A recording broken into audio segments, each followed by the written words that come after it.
Selamat siang, benar senang sekali rasanya saya Fajriani bisa kembali menyapa Anda semuanya. Dimanapun berada dalam program acara Live Report on the Spot Tribun Timur. Dan program ini dimainkan live on the spot bersama dengan jurnalis Tribun berbagai daerah. Hari ini, Sabtu 18 September 2021, kita akan tersambung langsung dengan dua jurnalis Tribun di Kabupaten Bulukumba dan Kota Makassar. Berita pertama dimulai dari Kabupaten Bulukumba, sudah ada rekan kami, Fikri Harisati yang akan melaporkan langsung dari sana terkait dengan bagaimana menara telekomunikasi jadi sumber PAD. Baik, Fikri. Ya baik, terima kasih Ririn. Jadi akses internet saat ini sudah menjadi kebutuhan bagi masyarakat, apalagi saat pandemi COVID-19 melanda dunia, di mana pembelajaran tatap muka di sekolah ditiadakan dan diganti dengan pembelajaran melalui daring.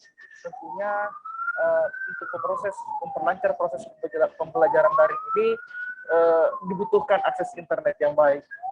Namun masih ada beberapa daerah di Kabupaten Bulukumba yang saat ini masih kesulitan untuk mengakses internet dengan lancar, seperti beberapa kecamatan di beberapa daerah di Kecamatan Indang, Kecamatan Bontotiro, dan Kecamatan Irlang. Dan ternyata dengan semakin banyaknya menara telekomunikasi ini justru juga menjadi sumber pendapatan asli daerah di Kabupaten Bulukumba ini, seperti itu. Fikri, berapa sumber PAD yang diperoleh dari menara telekomunikasi? Ya, baik. Jadi hingga Agustus 2021 ini sumber PAD dari menara telekomunikasi itu sudah mencapai 405 juta, Ririn. Dan itu sudah memasuki 95,50% dari target yang diberikan kepada Diskominfo Bulukumba, yakni 425 juta untuk targetnya, seperti itu. Baik, untuk jumlah sendiri, Fikri, mungkin bisa dijabarkan berapa jumlah menara telekomunikasi di Bulukumba saat ini, Fikri? Untuk jumlah menara telekomunikasi, Ririn, untuk saat ini itu sudah mencapai sekitar 150 menara atau BTS.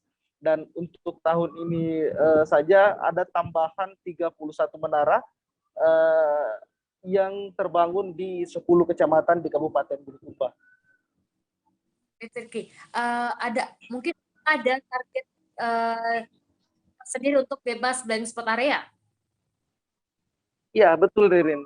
Jadi Dinas Komunikasi dan Kominfo dan Persandian Bulukumba memang menargetkan 3 tahun ke depan Bulukumba bebas dari blank spot area. Artinya seluruh daerah di Kabupaten Bulukumba, baik di wilayah perkotaan hingga pedesaan, akses internet itu sudah bisa dilakukan. Tidak seperti saat ini masih banyak daerah yang masih susah untuk kita mengakses internet, seperti itu, Ririn. Dan kami juga telah mewawancarai langsung Kadis Kominfo Bulukumba Bapak Haji Muhammad Daud Kahal terkait dengan sumber PAD dari menara telekomunikasi ini, Ririn.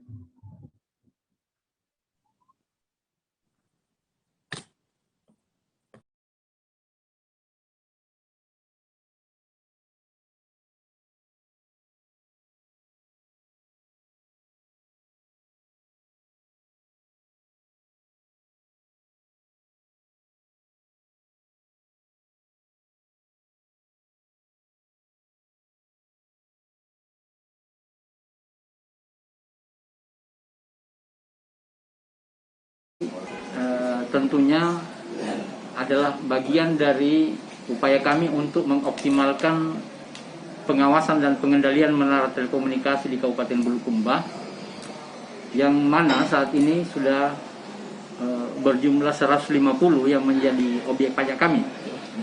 Untuk tahun 2021 kami telah menerbitkan 31 rekomendasi kepada perusahaan-perusahaan yang bermohon untuk mendirikan menara telekomunikasi.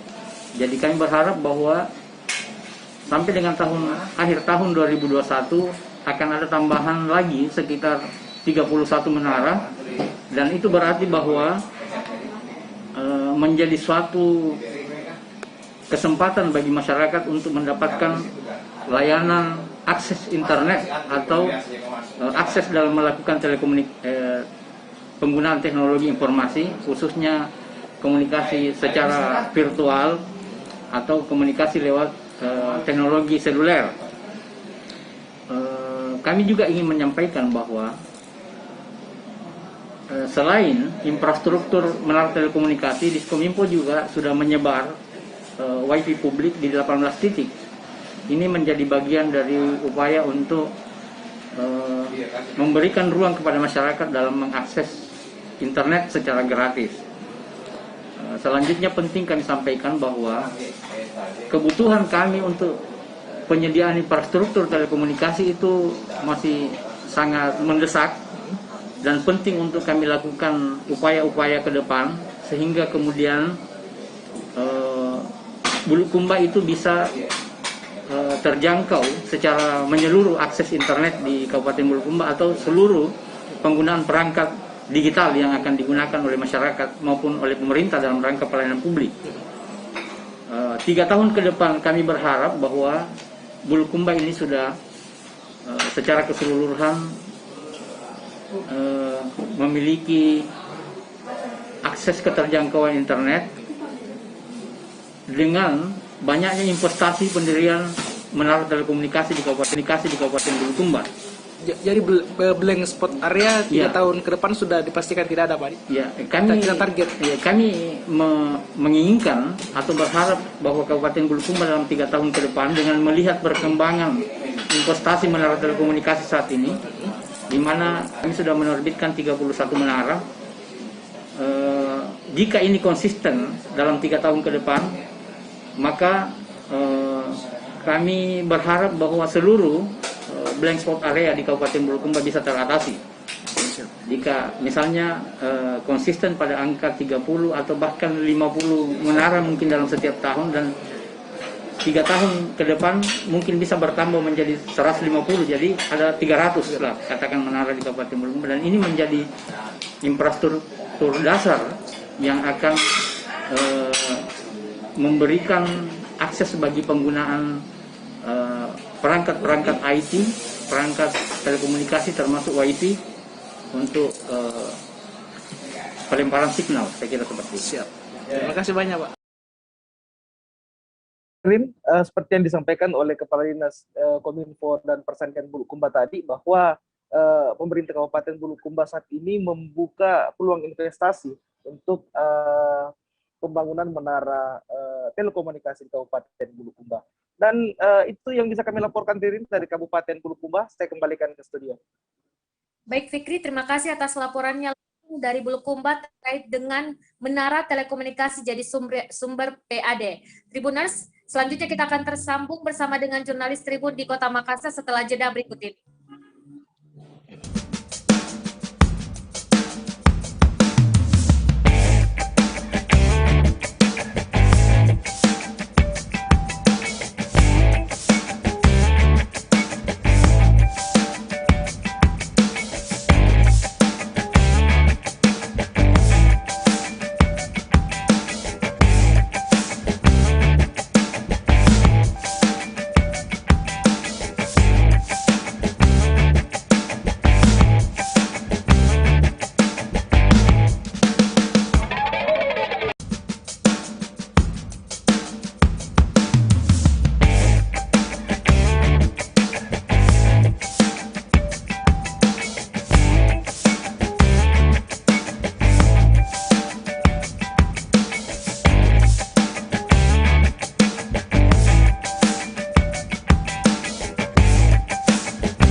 berjalan-jalan ke pantai, atau menaiki puncak gunung, melihat dataran indah, dan membayangkan lukisan alam Tuhan yang menakjubkan akan tersaji dalam sebuah liputan menarik juga eksklusif. Ikuti perjalanan saya menuju destinasi paling epik di Sulawesi Selatan, hanya di Wisata Virtual Tribuners.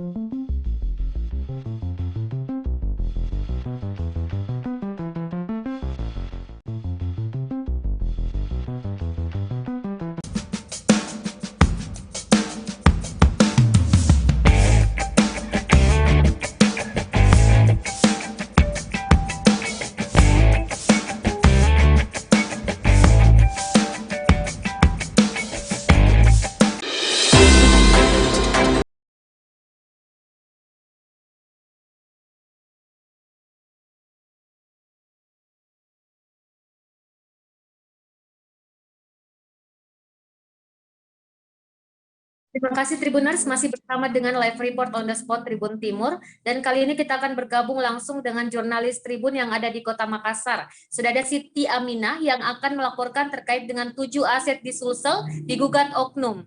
Baik, Siti Aminah.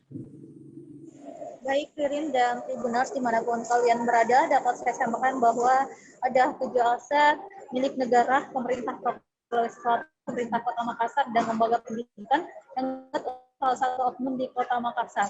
7 aset tersebut adalah Pelabuhan Makassar, kemudian tambak pendidikan Unhas, lalu jalan tol, kemudian Pasar Panampu, Masjid Al-Markas, dan 2 lainnya adalah lahan milik PLN, yakni pelayanan transmisi dan unit pelayanan pelanggan. Nah, beberapa di antara aset yang digugat ini sebenarnya sudah ada yang berstatus inkrah atau telah melewati proses persidangan, seperti jalan tol, kemudian Pelabuhan Makassar, dan juga baru-baru ini Masjid Al-Markas. Nah, untuk pihak penggugat sendiri, yang menggugat adalah warga bernama Ince Baharudin dan juga Ince Rismawati. Mungkin kedua ini adalah punya hubungan kekeluargaan karena keduanya berasal dari marga atau punya marga Ince. Jadi kedua orang ini telah menggugat 7 aset Pemprov, 7 aset milik negara, termasuk Pemprov juga, dan sudah berlangsung sejak lama. Begitu, Ririn. Baik, Ami, bagaimana proses atau perkembangan gugatan ini, Ami? Ya, baik, Ririn. Menindaklanjuti adanya gugatan tersebut, pihak Komisi Pemberantasan Korupsi, dalam hal ini Koordinasi Supervisi dan Pencegahan KPK Republik Indonesia, langsung mendatangi Sulawesi Selatan, tepatnya di kantor Gubernur Sulsel, Jalan Urip Sumoharjo, Kota Makassar. Nah, kemarin pihak KPK yang dipimpin oleh Ketua Satgas Parsubdega, Ibu Niken Ariati, bersama rombongan mendatangi kantor Gubernur untuk memperjelas terkait gugatan-gugatan tersebut.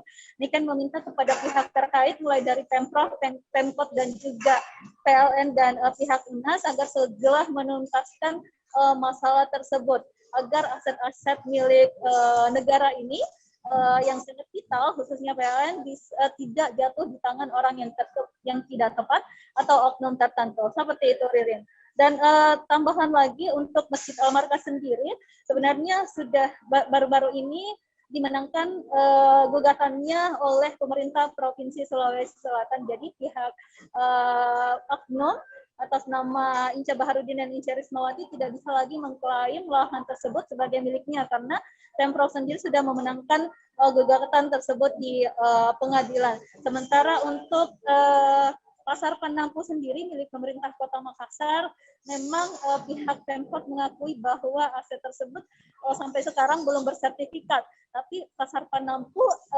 saat ini memang menjadi salah satu aset yang terdaftar di Pemkot Makassar. Sementara untuk Unhas sendiri yang digugat adalah lahan yang berada di Talo, tambak pendidikan Unhas dengan luas sekira 4 sampai 5 hektar lebih yang digugat. Tapi untuk prosesnya di Unhas sendiri sementara dalam menuju tahapan kasasi. Jadi persidangannya masih sementara berlangsung. Seperti itu, Ririn.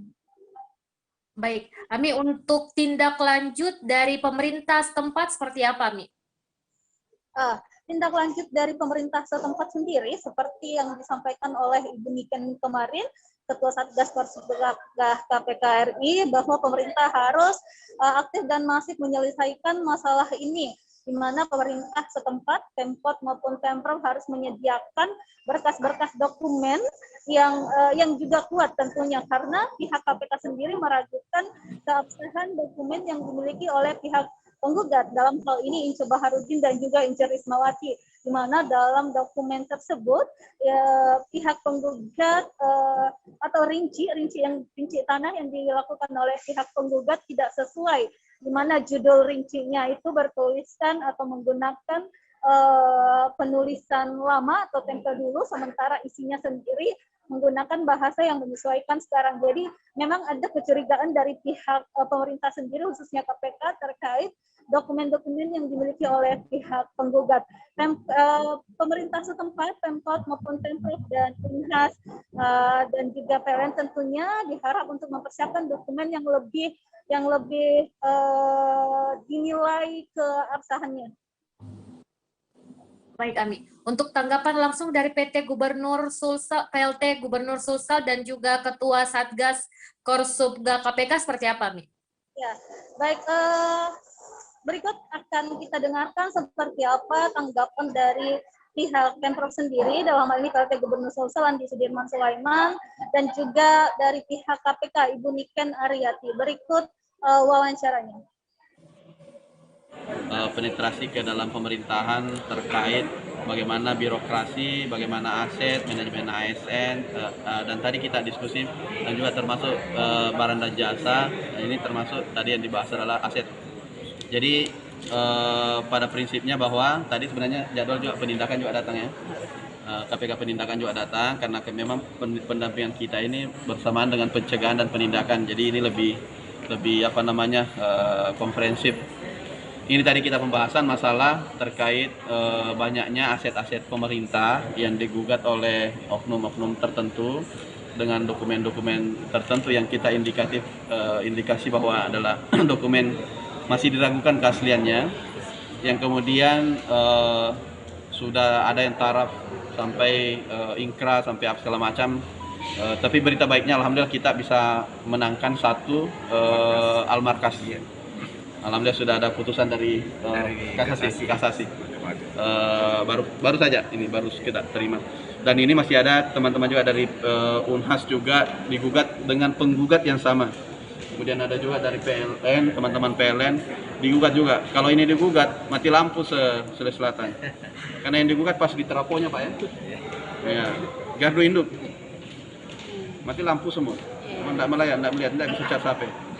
Nah, dan ini kita mau bersama-sama melalui KPK untuk pendampingan bagaimana ini tidak boleh ada sejengkal pun tanah daripada pemerintah yang kemudian oleh oknum tertentu untuk menggunakan dokumen-dokumen tertentu dan mengambil secara tidak dalam pada hak-haknya mereka. Oke.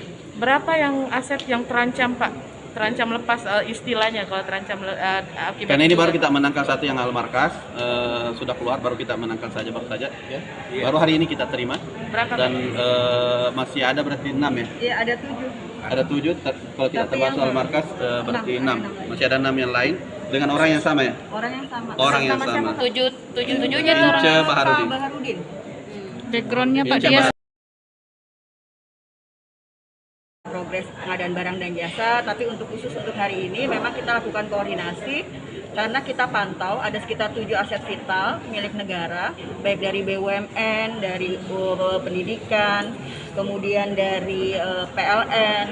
Jadi ada 7 yang saya catat. Pertama, Pelabuhan Makassar, itu sekarang sudah inkrah juga. Kemudian yang kedua, Unhas, itu prosesnya banding Pak. Kasasi, sekarang kasasi. Akan kasasi. Kemudian yang ketiga jalan tol itu sudah inkrah. Kemudian ada Pasar Panampu punya Pemkot Makassar, itu sekarang juga kasasi. Nanti mungkin bisa ditanyakan langsung ke Pemkot. Kemudian ada Almarkas, ini juga Pemprov. Tadi alhamdulillah beritanya sudah menang di kasasi. Kemudian Pelabuhan Makassar itu juga sekarang inkrah. Kemudian yang terakhir ini yang sekarang mudah-mudahan bisa dipantau oleh teman-teman semua, itu ada proses sedang jalan, sidang pertamanya 25 Mei, itu tanah dan gardu induk di Jalan Atimojong. Luasnya lumayan. Jadi ini ada sekitar 7 fasilitas umum, fasos, fasum, kemudian objek-objek vital negara yang saat ini rawan. Rawannya bisa oleh satu orang saja, ada 2 ya Pak ya, dengan metode yang sama gitu. Jadi kita berharap ada upaya maksimal dari masing-masing pihak untuk mempertahankan. Kalau nggak gitu mau gimana lagi nanti kan? Semua aset vital kita hilang gitu, dan kita berharap ada pengawalan yang cukup baik. Jadi kita berharap semua lini itu all out lah mempertahankan, baik dari sisi pengumpulan bukti-bukti dan dokumen, dan harapannya kalau dengan bersinergi itu lebih mudah buat kita semua kan untuk melakukan upaya gitu. Harapannya teman-teman juga di media juga bantu lah. Itu saja sih. Bu, sejauh ini bagaimana dokumen yang pihak IJ Nurdin itu, kalau kita lihat apa buktinya? Baik, itu tadi hasil wawancara dengan PLT Gubernur Sulsel dan juga Ketua Satgas Ibu Niken Aryati, di mana pemerintah harus berkoordinasi dan betul-betul bekerja sama untuk menangkan dan mempertahankan aset-aset milik negara ini, karena masih ada 3-4 lagi aset yang perlu diselesaikan dari 7 aset yang telah digugat oleh Ince Bahrudi dan Ince Rismawati. 4 aset tersebut yang belum selesai proses persidangannya adalah Pasar Panampu, kemudian 2 aset di milik PN, dan 1 lagi adalah aset yang ada di Pemprov Sulsel. Baik, Ririn, sekian laporan dari saya. Terima kasih. Saya kembalikan Ririn di studio. Terima kasih Siti Aminah atas laporannya langsung dari Kota Makassar terkait dengan 7 aset di Sulsel digugat oleh oknum. Tribuners, selanjutnya kita akan kembali bergabung bersama dengan jurnalis Tribun yang ada di Kota Makassar setelah jeda berikut ini.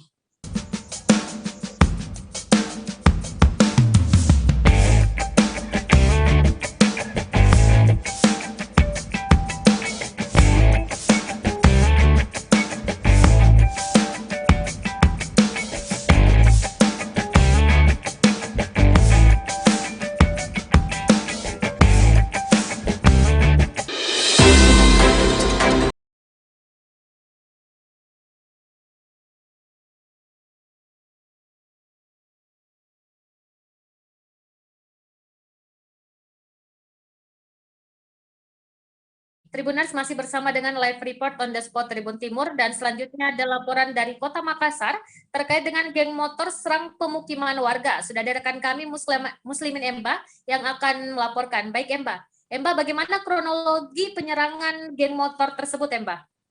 Ya, baik Ririn dan Tribuners, tepatnya sekitar pukul 4.30 WITA atau jelang salat subuh, itu belasan hingga puluhan geng motor melakukan penyerangan ke pemukiman warga di Jalan Manuruki Raya, Kecamatan Tamalate, Kota Makassar. Dari aksi penyerangan itu, para pelaku geng motor ini menyerang rumah warga dan jualan warga itu menggunakan batu, anak panah busur, dan beberapa jenis senjata tajam lainnya. Yang kemudian membuat warga tidak berani keluar rumah lantaran jumlah mereka yang cukup banyak. Kemudian mereka yang secara barbar menyerang pemukiman warga dengan senjata tajam ataupun lemparan batu, Ririn. Baik Emba. Emba, apa saja yang terpantau dirusak oleh geng motor tersebut Emba? Ya, Ririn, dari pantauan di lokasi itu beberapa kaca dan jendela dari rumah warga rusak akibat terkena lemparan batu. Selain itu kios ataupun gerobak dagangan warga ada yang direbahkan, ada yang dirusak begitu. Juga fasilitas umum seperti lampu jalan di sana, di salah satu lorong itu juga dirusak dengan dilempari batu. Selain itu polisi juga yang tiba di lokasi dari Polsek Tamalate itu mendapati anak panah busur yang mungkin sudah dilesatkan oleh para pelaku geng motor ini. Baik, Emba, untuk kondisi warga sendiri Emba, bagaimana kondisi warga yang berada di sana Emba? Baik, Ririn. Jadi warga baru berani keluar rumah setelah geng motor ini meninggalkan lokasi usai melakukan penyerangan. Karena dari keterangan beberapa warga yang saya temui di lokasi, mereka enggan keluar rumah ataupun meladeni aksi provokasi dari mereka, dari geng motor ini, karena dikhawatirkan dapat berakibat fatal ketika mencoba meladeni, karena jumlah mereka yang banyak, terus mereka yang dipersenjatai dengan anak panah dan juga beberapa senjata tajam begitu, Ririn. Baik, Mbak. Untuk tanggapan warga sendiri, Mbak, seperti apa?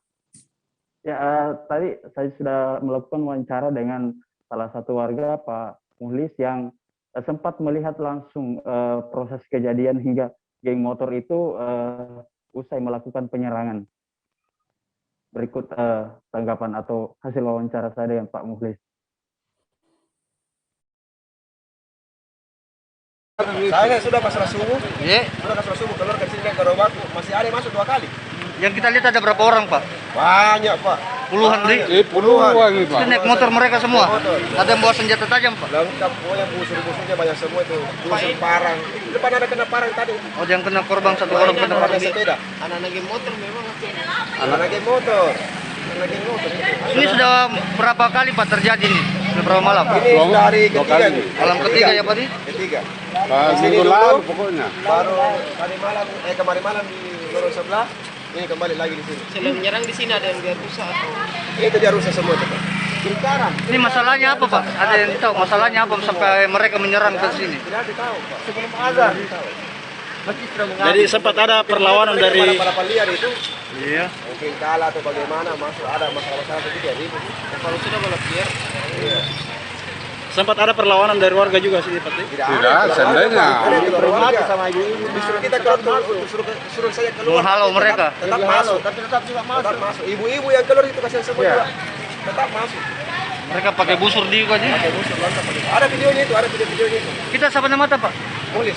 Pak Mulis di.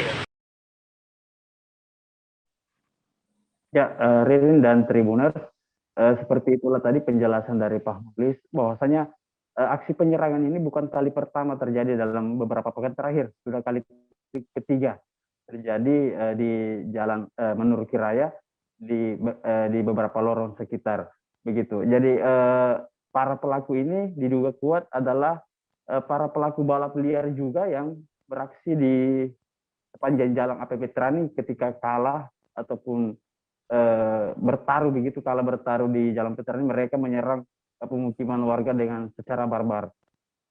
Ririn. Baik, Mbak, terima kasih atas laporannya langsung dari Kota Makassar terkait dengan geng motor serang pemukiman warga kembali. Tribuners, laporan dari Mbak tadi sekaligus mengakhiri perjumpaan kita pada hari ini, edisi 18 September 2021. Saya Nur Fajriani Ririn undur diri dan sampai jumpa.